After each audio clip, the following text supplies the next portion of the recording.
পিরোজপুরের বিভিন্ন ঘাটে সারিবদ্ধভাবে নোঙর করে রাখা হয়েছে মাছ ধরার ট্রলার।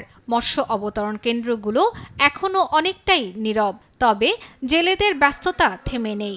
কেউ পুরনো জাল মেরামত করছেন, কেউ নতুন জাল প্রস্তুত করছেন, আবার কেউ ট্রলারের ইঞ্জিন ও প্রয়োজনীয় সরঞ্জাম পরীক্ষা করে নিচ্ছেন। নিষেধাজ্ঞা শেষ হলেই সাগরে পাড়ি জমাবেন তারা।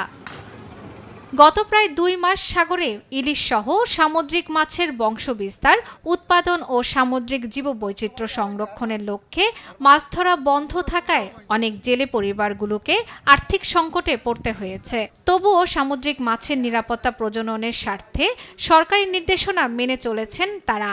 এখন নিষেধাজ্ঞা শেষ হওয়ায় নতুন স্বপ্ন দেখছেন জেলেরা। তাদের প্রত্যাশা, এবার সাগর থেকে ফিরবেন ভরা ট্রলার নিয়ে। আমাদের প্রস্তুতি নিচ্ছে, আমাদের জেলেরা সাগরে যাবে মাছ ধরতে। গত বছরও ৬০ দিনের পরে যাই আমরা কাঙ্ক্ষিত মাছ পাইনি। এবছরও কি হবে উপরওয়ালাই জানে।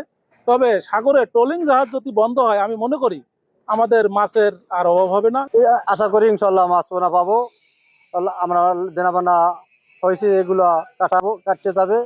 এই মাছ পোনা পাইলে অনেক উপকৃত হবো আমরা জেলেরা। দেনাটা বুঝতে পারলে আমরা মনটা খুশি থাকবে। যদি না পাই, আল্লাহ ছাড়া কেউ জানি। পার্শ্ববর্তী দেশ ভারতের সঙ্গে মিল রেখে মাছ ধরার নিষেধাজ্ঞা দেয়ায় এবছর ভালো পরিমাণের মাছ মিলবে বলে জানান মৎস্য কর্মকর্তা। নিষেধাজ্ঞা 11 জুন সম্পন্ন শেষ হবে। এরপরে তারা যেটা সকল প্রস্তুতি তাদের সম্পন্ন, তারা যেটা নিষেধাজ্ঞা শেষে ব্রিডিং পিরিয়ড শেষ হওয়ার হলে সাগরে পর্যাপ্ত পরিমাণে ইলিশ সহ বিভিন্ন রকম মাছের প্রাচুর্য দেখা দেবে বলে আমরা মনে করি, এবং তারা ভরপুর মাছ পাবে। ৫৮ দিনের বিরতির পর আবারও প্রাণ ফিরে পেতে যাচ্ছে উপকূলের মৎস্যঘাটগুলো। জেলেদের আশা, নিষেধাজ্ঞা চলাকালীন সময় তাদের যে ক্ষতি হয়েছে তার পুরোটাই তারা এবার কাটিয়ে উঠতে পারবে।